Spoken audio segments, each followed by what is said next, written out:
Alors, quand j'ai écrit Je pense trop, il y a déjà 10 ans, on parlait très peu de tout ça et on en parlait surtout sous le terme de surdoué. Mmh. Et le terme de surdoué est quelque chose, moi, qui me dérange, parce que surdoué implique qu'il y a des sous-doués. Enfin, ça implique une notion d'intelligence là où moi je vois juste une forme de pensée. Donc j'étais mal à l'aise avec le terme de surdoué et ma clientèle aussi. Donc c'est pour ça qu'à l'époque j'avais choisi le terme de surefficient. Et donc il fallait bien trouver quelque chose en face. Donc surefficient, j'ai mis normaux pensants, pensant dans la norme.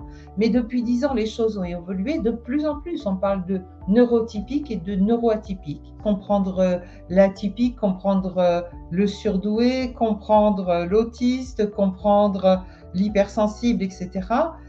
Mais ceux qui sont demandeurs de compréhension, en fait, ce sont les gens minoritaires.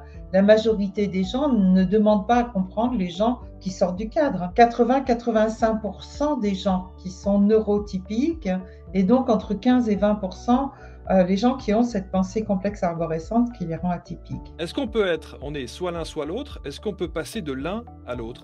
Alors c'est une excellente question. La question serait est-ce que les neurotypiques peuvent faire le même voyage, de venir nous voir dans notre monde atypique, puis de retourner dans leur monde neurotypique? Ça c'est la question est encore sans réponse. Le travail, il était en amont. Ça faisait un moment que ma clientèle neuroatypique me disait mais donne-nous les codes, donne-nous les codes. Le problème, c'est pas d'être surefficient, c'est l'accueil que la société fait à notre surefficience.